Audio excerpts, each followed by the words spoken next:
Nagpunta ang PNP CIDG sa beach resort sa Dipakulaw, Aurora kung saan isinagawa ang team building activity ng Ateneo Men's Basketball Team at nasawi sina Rene Baterbonia at Divine Adili.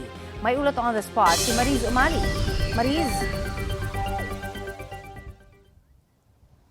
Connie, bandang alas 4:30 kanina madaling araw nang magsimula nga ang walkthrough at ocular inspection at kasama dyan ang mga tauhan ng CIDG Forensic Group, Aurora Police Provincial Office, Police Regional Office 3 at Municipal Disaster Risk Reduction and Management Office. Sa reconstruction o reenactment, layunin ng mga investigador na masuri ang aktual na kondisyon ng dagat noong oras ng insidente, kabilang ang lakas ng alon at iba pang factors na maaaring nakaapekto. Kasama rin sa mga tinitignan ng pagsukat sa distansya ng tuyong bahagi ng dalampasigan hanggang sa linya ng tubig upang matukoy ang mga kondisyon ng high tide ng mga ganapang insidente. Tinutukoy rin ng mga investigador ang eksaktong lokasyon kung saan huling nakita ng mga biktima sa pamamagitan ng pagtutugma ng mga kuha sa CCTV, mga pahayag ng mga manlalaro, coach at iba pang mga saksi. Susukatin din ng mga otoridad ang distansya ng mga biktima mula sa pampang at ang eksaktong lalim ng tubig.